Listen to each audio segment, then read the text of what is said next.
బీసీలకు 42% రిజర్వేషన్లు అమలు చేయాలి. అమలు చేయాలి. జై బీసీ ఐక్యత.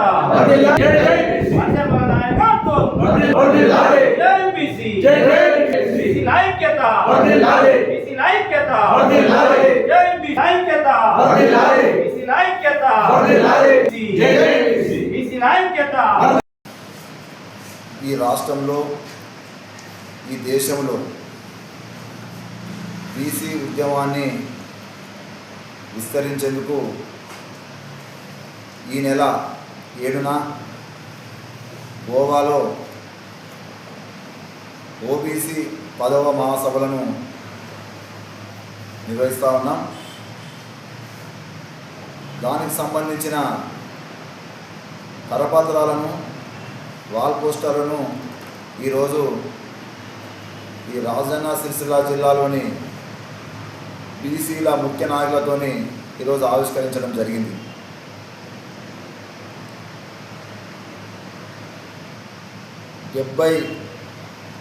శాతము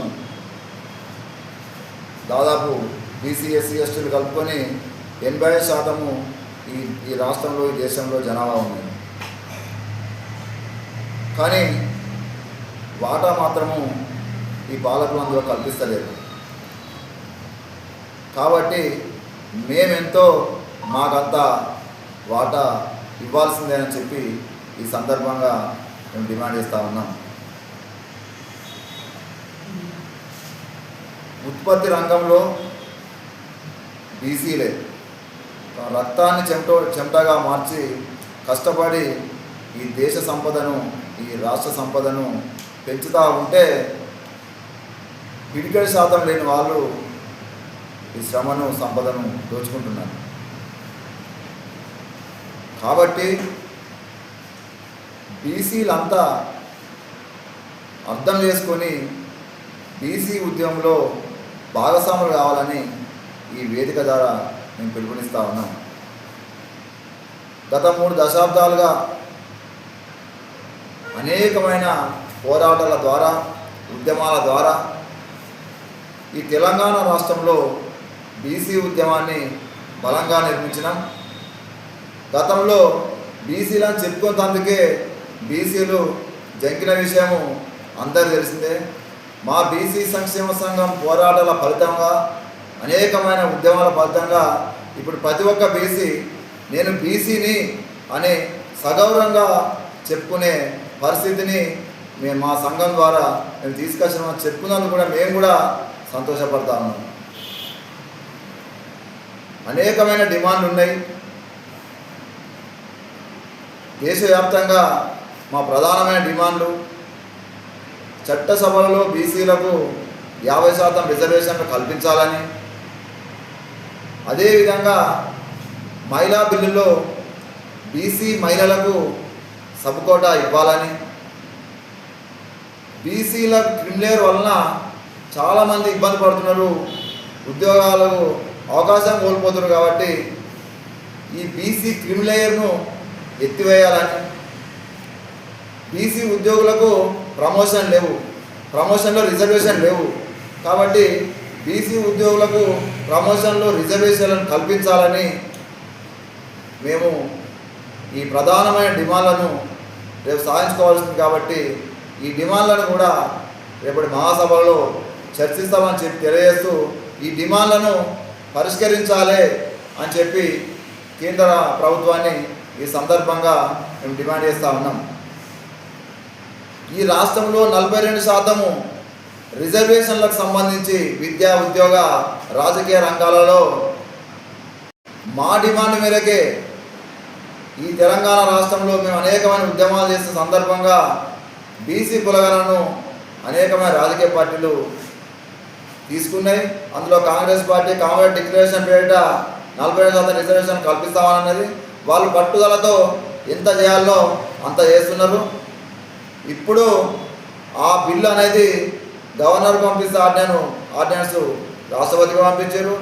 ఆ రాష్ట్రపతి అంతకుముందు పంపించిన తీర్మానం కూడా రాష్ట్రపతి దగ్గరనే ఉన్నది. అది మూలుతా ఉన్నది ఈ 42% రిజర్వేషన్ సంబంధించి. ఇప్పుడు తెలుస్తుంది ఈ రిజర్వేషన్ అమల్లో ఏ పార్టీ ఏంది, ఏ నాయకుడు ఏంది, దొంగ ఎవరు, సర్దార్ ఎవరో తెలుస్తుంది. అది తేల్చేందుకు కూడా మేము కూడా సిద్ధపడతామని చెప్పి ఈ సందర్భంగా తెలియజేస్తూ, కేంద్రంలో జాతీయ గణనలో కులగణన చేస్తామని చెప్పి ఈ బీజేపీ ప్రభుత్వం చెప్తా ఉన్నది, మోడీ చెప్తా ఉన్నాడు. కాబట్టి ఆల్రెడీ తెలంగాణ తీసుకొచ్చిన ఆర్డినెన్సు, ఆ ఫైలు, బిల్లు రాష్ట్రపతి దగ్గరనే ఉంది కాబట్టి, మళ్ళీ అధికారం మీదే ఉంది కాబట్టి, కేంద్రంలో మెజార్టీ ఎంపీ స్థానాలు మీకే ఉన్నాయి కాబట్టి ఆ ఆర్డినెన్స్ను, ఆ 40% రిజర్వేషన్ ఫైల్ను మీరు పార్లమెంట్లో సమస్య జరుగుతుంది కాబట్టి ఆ తెప్పించుకొని చర్చ చేసి పార్లమెంటులో ఆ బీసీ బిల్లును చేయవలసిందిగా మీ సందర్భంగా డిమాండ్ చేస్తూ, ఆమోదించి 9వ షెడ్యూల్ చేసి జీవో ఇస్తే ఇక్కడ తెలంగాణలో మొత్తము ఏదైతే 42% రిజర్వేషన్ ఉన్నదో అది అమలవుతుందని చెప్పి తెలియజేస్తూ ఉన్నాను. కాంగ్రెస్ పార్టీ చిత్తశుద్ధి కనబడతా ఉన్నది అమలు చేస్తాంలో. కాబట్టి ఇప్పుడు నిరూపించుకోవాల్సింది, సపోర్ట్ చేయవలసింది బీజేపీ పార్టీ. కాబట్టి బీజేపీ పార్టీని సందర్భంగా డిమాండ్ చేస్తూ ఉన్నాం, ఈ 42% రిజర్వేషన్ అమల్లో మీరు సహకరించండి. సహకరించి తప్పకుండా మేము ఈ పార్టీకి ఏ విధంగా చేస్తున్నామో రేపు మీ బీజేపీ పార్టీ కూడా బ్రహ్మాండంగా ఆ విధంగానే సపోర్ట్ చేస్తామని చెప్పి తెలియజేస్తూ, ఈ రిజర్వేషన్లు అమలు చేయకపోతే మాత్రము తప్పకుండా మేము ఎండగడతాం. ఈ తెలంగాణ రాష్ట్రాన్ని కాదు, యావత్ భారతదేశాన్ని బీసీ నినాదంతో అట్టుడికిస్తామని చెప్పి ఈ సందర్భంగా నేను ఈ పాలకులను హెచ్చరిస్తూ ఉన్నా. గత 3 దశాబ్దాలుగా ఏదైతే మేము పోరాటాలు చేస్తున్నామో అలా ఆ ఫలితాలు మేము పాక్షికంగానే అనుకుంటా ఉన్నాం. ఇంకా దీర్ఘకాలిక ప్రయోజనాలు బీసీలకు సంబంధించిన డిమాండ్లు ఇంకా పెండింగ్లో ఉన్నాయి. వాటి పరిష్కారం అయ్యేంత వరకు నిరంతరం పోరాటం చేస్తాం. మాకు వెన్నుతో పెట్టిన విద్య, మా ఉద్యమాల వల్లనే ఇప్పుడు ఇంతకుముందు చెప్పినట్టు బీసీలు తలెత్తుకొని తిరుగుతురు, కాలు ఎగరేసుకొని తిరుగుతురు, మేము బీసీలమని సగౌరవంగా చెప్పుకుంటున్నారు. అది మా బీసీ సంక్షేమ కృషి అని చెప్పి తెలియజేస్తూ ఉన్నాం. కాబట్టి ఏదైతే మా ప్రధానమైన డిమాండ్లు ఉన్నాయో ఈ పాలకులు పరిష్కరించకపోతే మాత్రము ఇబ్బంది అవుతుంది. రేపు ఎక్కడెక్కడ నిలదీస్తామని చెప్పి తెలియజేస్తూ, దేశవ్యాప్తంగా ఈ గోవా మీటింగ్తో మహాసభలతోని దేశవ్యాప్తంగా ఈ బీసీ ఉద్యమాన్ని నిర్మిస్తామని చెప్పి తెలియజేస్తూ, బీసీ ఉద్యమం తెలంగాణలో యావత్తు గల్లీకి బీసీ నినాదం, బీసీ ఉద్యమం పాకింది. అది మీ అందరూ తెలిసిందే. దీన్ని మేము రేపు ఎన్నికల్లో ఓటుగా మార్చుకుంటాం. ఎవరైతే మా బీసీకి సంబంధించిన ఈ డిమాండ్లు నెరవేర్స్తారో వారికి మద్దతు ఇస్తాం, ఆ పార్టీకి కానీ ఆ నాయకులకు కానీ. కాబట్టి మీరు చిత్తశుద్ధి నిరూపించుకోవాల్సిన అవసరం ఉందని చెప్పి తెలియజేస్తూ, ఈ సిరిసిల్ల ప్రెస్ క్లబ్ వేదిక ద్వారా మరొక్క మారు మా బీసీ శ్రేణులకు, బీసీ నాయకులకు నేను పిలుపునిస్తూ ఉన్నా.